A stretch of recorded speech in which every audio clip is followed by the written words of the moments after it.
الحمد لله رب العالمين والصلاة والسلام على خاتم النبيين أما بعد فأعوذ بالله السميع العليم من الشيطان اللعين الرجيم بسم الله الرحمن الرحيم يا بني آدم خذوا زينتكم عند كل مسجد صدق اللہ مولانا العظیم۔ حمد و صلات کے بعد آپ تمامی احباب کو السلام علیکم ورحمۃ اللہ وبرکاتہ۔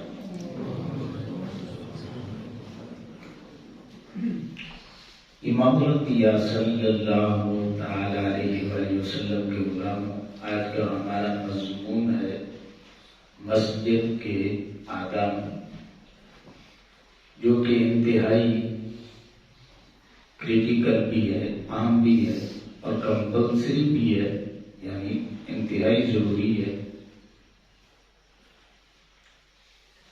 اگر ہماری ساری زندگی گزر جائے اور ہمیں مسجد کے آداب کا بھی پتہ نہ ہو تو ایسا نہ ہو کہ ہماری ساری عبادات اللہ رب العزت اپنی بارگاہ سے رد فرما دے۔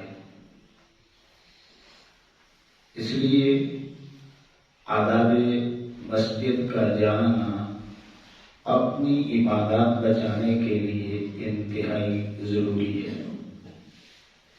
اس دنیا میں اگر آپ کسی کو 1,00,000 روپے بھی دینا، 1,00,000 روپے بھی، اور اسے بے عزت کر کے دیں، ذلیل و خوار کر کے دیں، اس کی عزت کا خیال نہ رکھیں، تو ہر غیرت مند شخص بھوکا مرنا پسند کر لے گا، وہ آپ کے پیسے کبھی بھی بے عزت ہو کر لینا گوارا نہیں کرے۔ تو امام الانبیاء صلی اللہ علیہ وسلم کے غلاموں، جس بارگاہ میں ہم حاضر ہیں، اس سے بڑی بارگاہ ہے ہی کوئی نہیں، یہ اللہ کی بارگاہ ہے۔ تو اس لیے آداب مسجد کا جاننا انتہائی ضروری ہے۔ مسجد کسے کہتے ہیں؟ ایسی جگہ جہاں پر ایک سچے رب کی عبادت کی جاتی ہو، ایک سچے رب کو سجدہ کیا جاتا ہو، وہ جگہ مسجد کہلاتی ہے۔ اسی لیے ہم مسجد کو اللہ کا گھر بھی کہتے ہیں۔ کہتے ہیں یا نہیں کہتے؟ اب توجہ طرف بات یہ ہے کہ جب ہم نے مسجد کو اللہ کا گھر قرار دیا تو گھر کسی مکین کا ہوتا ہے، کوئی اس میں بستا ہوتا ہے۔ میری بات سمجھ آ رہی ہے آپ کو؟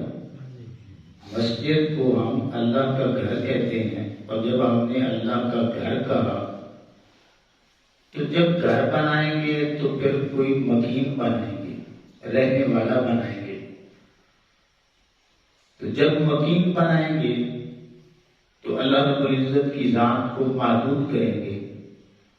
جب اس کی ذات محدود ہوگی تو پھر کفر لازم آ جائے گا، کیونکہ اللہ کی ذات وہ ذات ہے جو ہر زمان و مکان سے پاک ذات ہے، ہر جہت سے پاک ہے، ہر حدود سے پاک ہے، ہر لمیٹڈ سے پاک ہے۔ تو پھر ایسا کیوں ہے کہ ہم مسجد کو اللہ کا گھر کہتے ہیں؟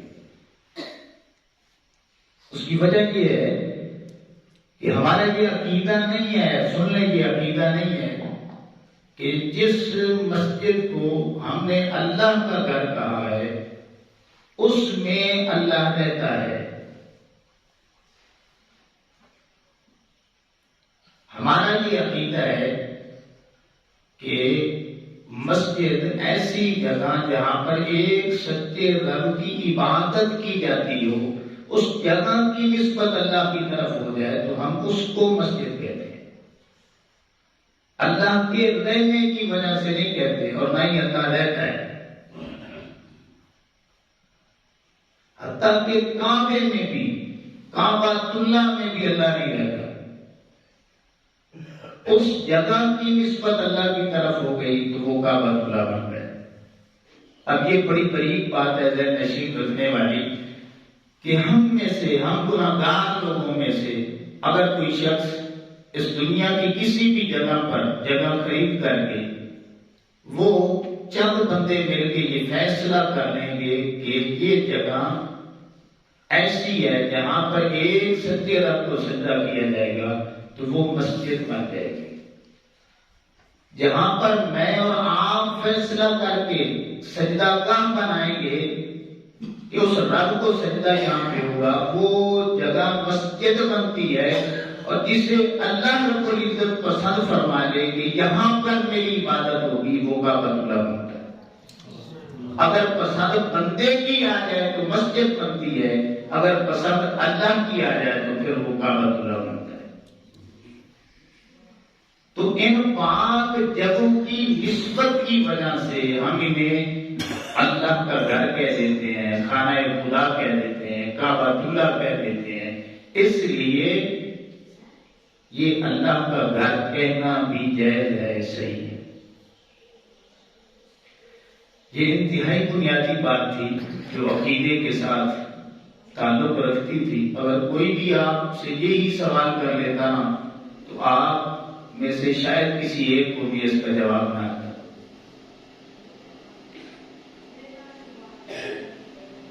ابھی امام الانبیاء صلی اللہ علیہ وسلم کے غلاموں، ہم سبھی کے گھر ہیں اور ہم نے اپنے گھروں کے آداب مقرر کر رکھے۔ اگر ہمارے ہی گھر میں سے ہمارا ہی کوئی اہل جو ہے، اولاد میں سے جو ہے، اگر ہمارے گھر کے آداب کا خیال نہیں رکھتا تو پھر سرپرست جو ہے وہ جھڑک دیتا ہے، روک ٹوک دیتا ہے، ڈانٹ ڈپٹ پلا دیتا ہے، اسے سختی کے ساتھ سمجھا دیتا ہے۔ ہوتا ہے یہ نہیں ہوتا؟ تو امام الانبیاء صلی اللہ علیہ وسلم کے غلاموں، جب ہمارے گھروں کے کچھ نہ کچھ آداب ہیں، ہم نے مقرر کر رکھے ہیں، تو اللہ رب العزت کے گھر سے بڑا گھر ہے ہی کوئی نہیں، تو پھر اس کے کوئی آداب نہیں ہے۔ اور یہ مضمون ایسا مضمون ہے، بعض وقت بڑے بڑے علماء بھی اس مضمون کو بیان نہیں کرتے۔ آپ دیکھ لیں، ایمان سے بتائیں، آپ نے جس کی جتنی عمر ہے، آپ نے مسجد کے عنوان سے کتنی تقریریں سنی ہیں؟ آپ کو فیصلہ کریں۔ شاید ابھی تک آپ نے ایک تقریر سنی ہے مسجد کے آداب پہ، مجھے بتائیں۔ اور جتنے دیندار بندے ہیں نا، علماء کو سننے والے، وہ بھی شاید آداب مسجد کے لحاظ سے انہوں نے بھی یہ عنوان نہ سنا۔ اہم کتنا ہے، جو جتنا ہے میں نا، ہم نے اس چیز کو اتنا چھوڑ رکھا ہے۔ تو امام الانبیاء صلی اللہ علیہ وسلم کے غلاموں، مسجد کے آداب شروع کہاں سے ہوتے ہیں؟ جب بھی ہم گھر میں داخل ہوتے ہیں تو داخل ہوتے ہی آداب شروع ہو جاتے ہیں۔ اب ہم مسجد میں داخل ہوئے تو پہلا ادب جانتے ہیں کیا ہے؟ پہلا ادب آقا کریم علیہ السلام کی حدیث پاک ہے کہ جب بھی مسجد میں داخل ہونا ہے تو آپ نے دعا پڑھنی ہے، اللہم افتح لی ابواب رحمتک۔ ایک دفعہ سبھی پڑھنا، اللہم افتح لی، سبھی پڑھ لیں گے، اللہم افتح لی ابواب رحمتک۔ یہ مسلم شریف کی حدیث پاک ہے۔ آقا کریم علیہ السلام نے فرمایا کہ اب اللہ کے گھر میں انٹری ہو رہی ہے بندے کی، تو دعا مانگ لے، اے اللہ میرے لیے اپنی رحمت کے دروازے کھول دے۔ اب مسجد میں داخل ہوتے ہی آقا کریم علیہ السلام اپنے ہر غلام کو اپنے رب کی طرف متوجہ کرنے چاہتے ہیں کہ میرا ہر امتی جب اللہ کے گھر میں داخل ہو تو پہلا ادب یہ ہے کہ وہ آنے واحد میں اس کی جو سوچ ہے، اس کی جو فکر ہے، اس کی طبیعت کا جو میلان ہے وہ اللہ کی رحمت کی طرف ہو جائے، اللہ کی طرف ہو جائے۔ اللہ، یہ پہلا ادب ہے۔ اب دوسرا ادب سن لیں، دوسرا ادب جو قرآن مجید میں اللہ نے بیان کیا۔ اللہ فرماتا ہے کہ وَإِذْ بَوَّأْنَا لِإِبْرَاهِيمَ مَكَانَ الْبَيْتِ أَلَّا تُشْرِكْ بِي شَيْئًا وَطَهِّرْ بَيْتِيَ لِلطَّائِفِينَ وَالْقَائِمِينَ وَالرُّكَّعِ السُّجُودِ۔ اور یاد کرو جب ہم نے ابراہیم علیہ السلام کو اپنے گھر کی جگہ بتا دی کہ یہاں کعبہ ہوگا، تو یہ حکم جاری کیا کہ اے ابراہیم علیہ السلام یہاں پہ میرے علاوہ کسی کو شریک نہیں بنانا، یہاں پہ میرے علاوہ کسی کو شریک نہیں بنانا۔ اور دوسرا حکم یہ دیا کہ اس گھر کی صفائی رکھنی ہے، ستھرا رکھنا ہے، طواف کرنے والوں کے لیے، قیام کرنے والوں کے لیے، رکوع کرنے والوں کے لیے اور سجدہ کرنے والوں کے لیے۔ اس آیت کریمہ میں دو آداب ہیں۔ ایک تو یہ ہے کہ اللہ کے گھر میں صرف اللہ کو سجدہ ہوگا، یہ ذہن میں رکھ لیں۔ اللہ کے گھر میں صرف اللہ کی بندگی ہوگی، اللہ کے گھر میں صرف ہم اللہ کو جھکیں گے، اللہ کے گھر میں ہم اللہ سے مانگیں گے، دعائیں کریں گے۔ یہ کیسے ہو سکتا ہے کہ ہم آئیں تو اللہ کی بارگاہ میں اور ابھی تک ہمارا رخ لوگوں کی طرف ہو؟ اب ایمان سے بتائیں، سادی سی میں مثال دینے لگا ہوں، اگر آپ کا کوئی دروازہ کھٹکھٹا ہے، جب آپ نکلیں دیکھنے کے لیے کہ کون آیا ہے مانگنے کے لیے، تو وہ مانگتا جو ہے، وہ منگتا جو ہے، وہ آپ کے پڑوسیوں کی طرف دیکھ رہا ہو، ادھر سے مدد مانگ رہا ہو، اور وہ کہے کہ آپ مجھے کوئی چیز دیں، تو آپ کیا کہیں گے؟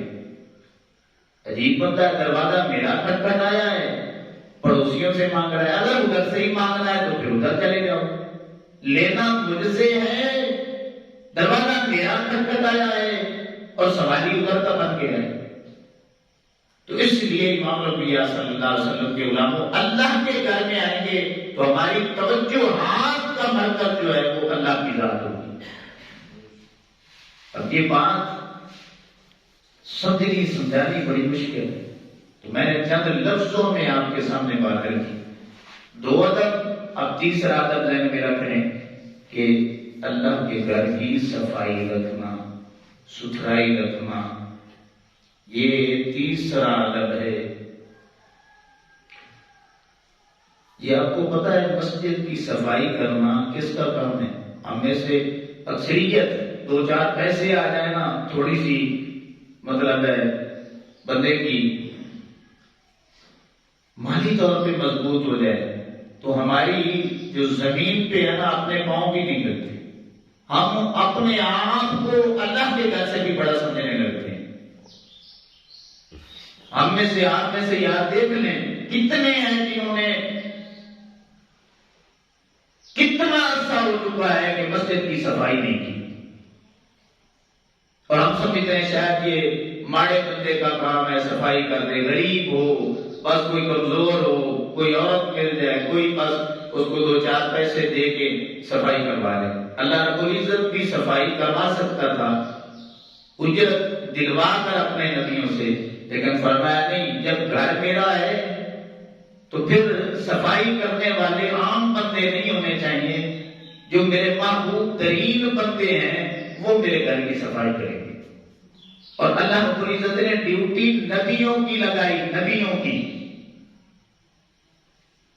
ابراہیم علیہ السلام نے صفائی کی، اسماعیل علیہ السلام نے صفائی کی، اور پھر آقا کریم علیہ السلام نے بھی صفائی کی۔ بخاری شریف سیاستہ میں یہ حدیث پاک موجود ہے، صحابہ کرام علیہ رضوان بیان کرتے ہیں کہ آقا کریم علیہ السلام جب مسجد میں داخل ہوتے تو پھر ایک نگاہ مسجد پہ ڈالتے تھے، نگاہ ڈالی کہ کہیں پہ کوئی گار تو نہیں لگی، کہیں پہ کوئی کیچڑ تو نہیں لگا۔ اب صحابہ بیان کرتے ہیں کہ آقا علیہ السلام ایک دفعہ مسجد میں آئے تو کسی نے تھوک دیا تھا، بلغم لگی ہوئی تھی، تو آقا علیہ السلام نے کسی صحابی کو نہیں کہا کہ تم اتار دو۔ اب بلغم تھوک کوئی دینا ہمیں اس سے بھی نفرت ہو جاتی ہے، تو بلغم تو بڑی آگے کی بات ہے، بلغم کر دی۔ اب نبیوں کا ایمان اس کا طریقہ کیا ہے؟ آقا علیہ السلام ایک ٹھیکری لیتے ہیں، ایک پتھر اٹھاتے ہیں، اس ڈیلے کے ساتھ خود اس بلغم کو اتارتے ہیں۔ تو صحابہ کرام نے یہ منظر دیکھا اور پھر آگے بیان کر دیا منظر۔ آقا علیہ السلام بتانا چاہتے ہیں کہ جو میرے رب کا گھر ہے نا، اس گھر کی اس درجے کی صفائی ہونی چاہیے۔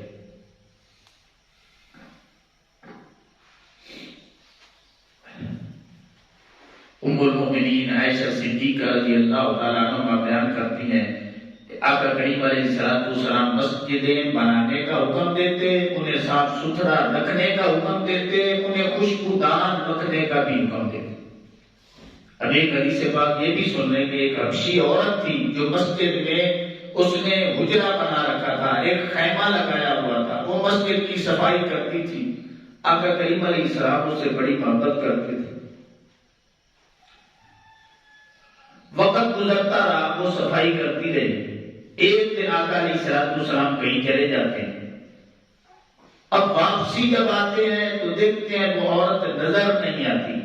آقا علیہ السلام نے صحابہ سے پوچھا، میرے صحابہ کرام، ایک ادھر حجرے میں اس خیمے میں عورت رہتی تھی، مسجد کی صفائی کیا کرتی، آج دوسرا تیسرا دن ہے، مسجد کی صفائی اس طرح نظر نہیں آ رہی، اس طرح چمک دمک نہیں رہی مسجد۔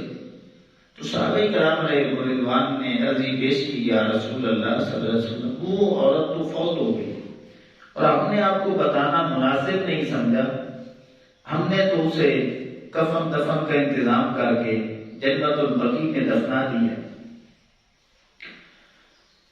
آقا کریم علیہ السلام نے فرمایا کہ میرے صحابہ کرام مجھے لے چلو اس عورت کی قبر پہ، تاکہ دنیا کو میں دکھا سکوں کہ یہ اللہ کی پیاری نوکرانی تھی۔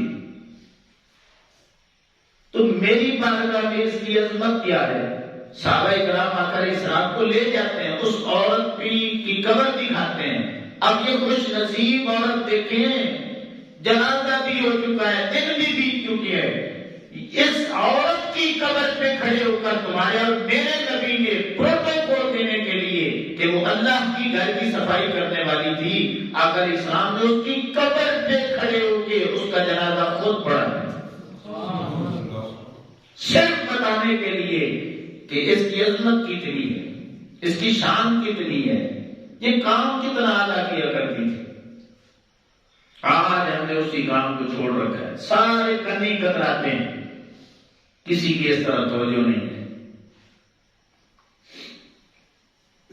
اللہ۔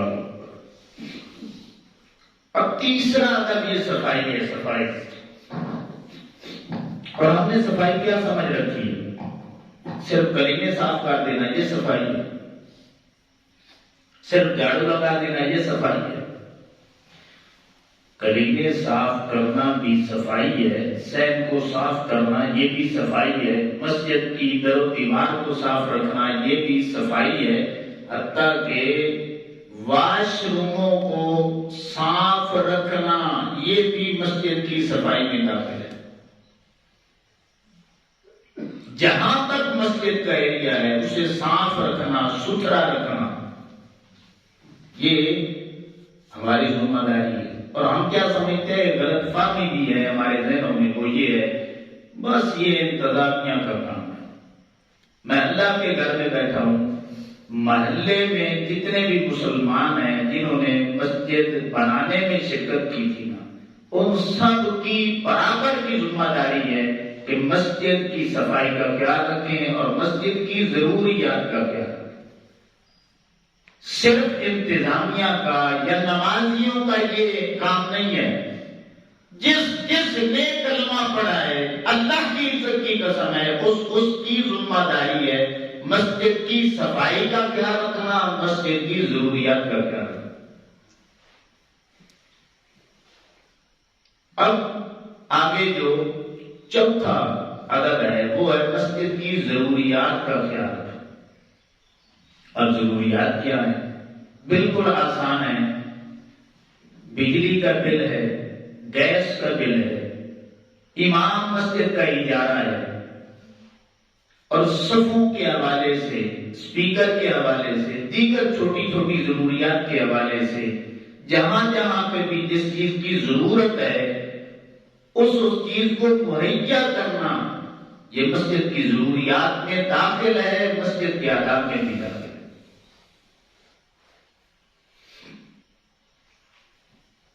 اللہ معاف کرے. اب چھوٹا سا اعلان کیا تھا کہ یار یہ ٹوپیاں منگوانی ہے تو تھوڑی سی جذبہ دکھائیں. 700 روپے ٹوٹل جمع ہوا ہے. 700 کی 2 ٹوپیاں آتی ہیں ٹوٹل، 2 ٹوپیاں. تو الحمدللہ ایک اللہ کے نیک بندے نے جذبہ دکھایا، اس نے ذمہ داری لے لی کہ جتنی ٹوپیاں آئیں گی 8-10 ہزار کی ٹوپیاں لے کے آئیں. اور غریب بندہ مزدور ہے تو یار آپ کو اللہ نے جتنا دیا آپ نے قبر میں لے جانا سبھی نے. آپ گھر والوں کو وصیت کر جانا جب جانا کہ یہ جتنی دولت ہم نے کما کے رکھی ہے نا، مرے تو قبر میں ہمارے ساتھ بھیجنا ہے. تو امام الانبیاء صلی اللہ علیہ وسلم کے غلاموں، میں نے اپنی ذات کے لیے نہیں کہا کہ یار مجھے دیں، میں نے تو اللہ کے گھر کے احترام کے لیے کہا تھا کہ یہ کام کرنا ہے. اور ایک ہی بار اعلان کیا ہے. دوسری دفعہ مجھے کہا ہے سبھی نے، میں نے کہا نہیں آپ مار جائیں گے نہیں کریں گے. ایک ہی بار میرا مقصد تھا کہ تو یہ جذبے ہیں ہمارے. اللہ کو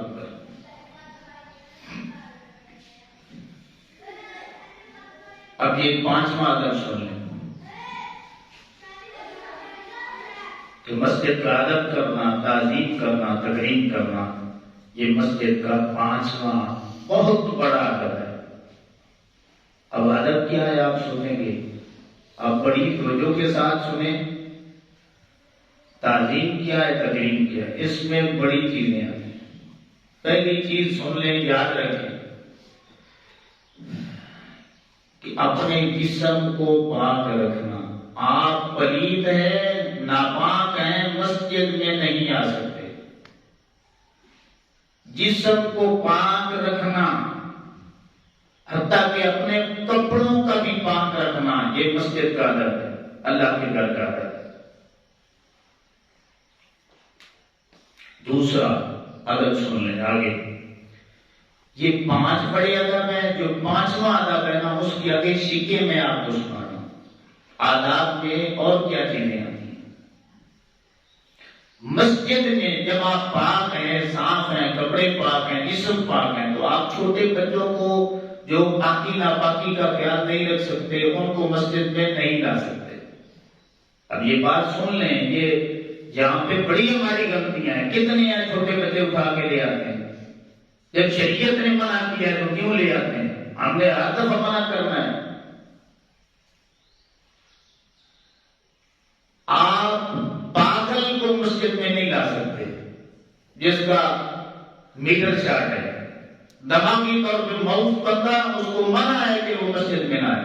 مسجد میں بس وہی آئے جو عقل مند ہے، بادشاہ ہے، جن کو اللہ کے گھر کا احترام ہے وہ آ سکتے ہیں.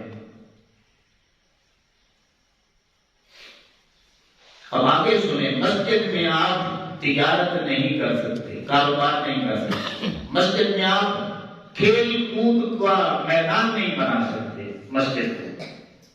مسجد میں دنیاوی باتیں اور فضول باتیں آپ نہیں کر سکتے.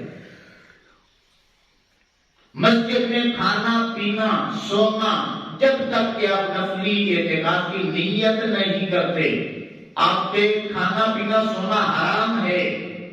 ہاں نفلی اعتکاف کی نیت کر لیں، کھا بھی سکتے ہیں، پی بھی سکتے ہیں، سو بھی سکتے ہیں. صرف لیٹنا وہ جائز ہے, نیت کے بغیر بھی جائز ہے. آگے امام الانبیاء صلی اللہ علیہ وسلم کے غلاموں, حد المقدور, آپ مسجد کی چیزیں استعمال کرنے سے اپنے آپ کو بچا کے رکھیں. حد المقدور, جتنا ہو سکتا ہے. جہاں پہ مجبوری ہے, ضرورت ہے, آپ کر سکتے ہیں, لیکن اپنے آپ کو حد الامکان بچا کے رکھنا, یہ بھی مسجد کی آداب میں سے. اور اس کی مثال کیا ہے کہ آپ کے گھر میں پانی میسر ہے اور آپ نے عادت بنا لی ہے کہ میں نے ادھر ہی وضو کرنا ہے, ادھر ہی واش روم کرنا ہے, تو یہ بھی مسجد کے آداب کے خلاف ہے. حد الامکان آپ گھر کی چیزیں استعمال کریں. وضو گھر سے بنا کے آئے, استنجا کر کے آئے, صفائی ستھرائی گھر سے کر کے آئے. ہاں ایسی صورتحال ہے کہ ایک بوڑھا بندہ ہے, مجبور ہے, یا اس نے لائٹ نہیں ہے, مجبوری ہے, کوئی بھی مجبوری ہو سکتی ہے, اس کو پتا ہے میں گھر سے نکلوں گا وہاں تک جاتے ہوئے میرا وضو ٹوٹ جاتا ہے, تو اس کے لیے اجازت ہے. آپ کے لیے بھی اجازت ہے, لیکن یہ آداب کے خلاف ہے کہ آپ ہر وقت جان بوجھ کے مسجد کی چیزیں استعمال کرتے ہیں. مجبوری ہے پانی استعمال کرنا ہے, کریں, اور کوئی چیز مجبوری میں استعمال کرنی پڑتی ہے تو کر سکتے ہیں.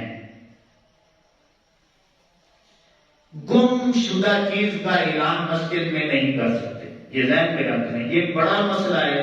آقا علیہ السلام نے فرمایا اگر کوئی بندہ آتا ہے وہ کہتا ہے کہ مسجد میں اعلان کرو کہ میری چیز گم گئی ہے, بکری گم گئی ہے, چھوٹی سی چھوٹی چیز, بڑی سے بڑی چیز, آپ نے اعلان کیا کرنا ہے؟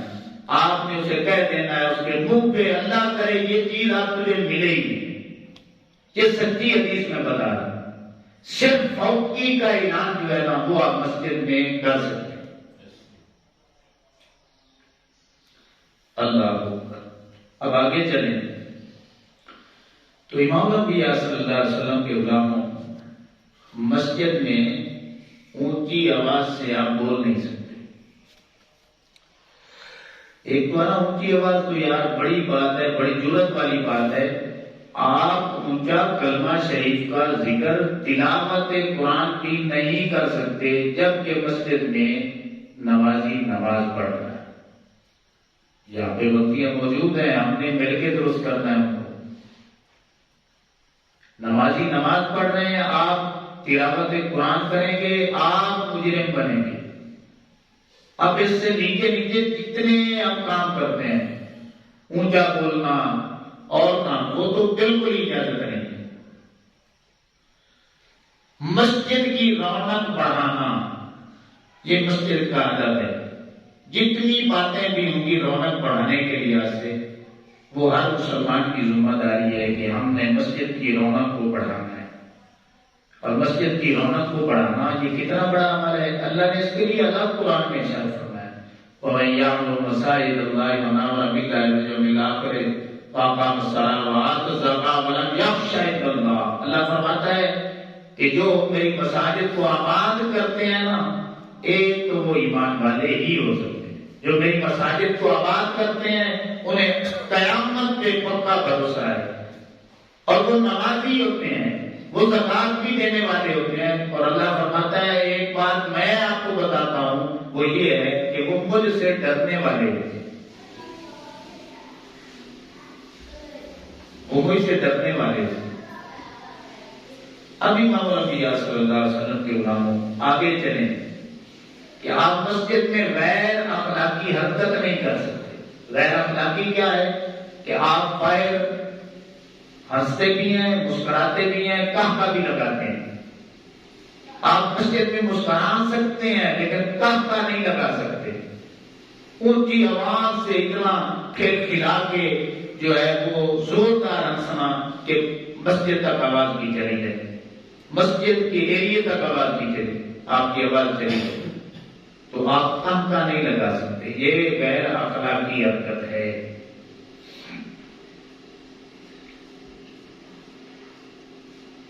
مسجد کو غیر آباد کرنے کے جتنے بھی اسباب ہیں آپ نے ان سے بچنا ہے. وہ کیا ہو سکتے ہیں؟ وہ یہ ہو سکتے ہیں کہ آپ نے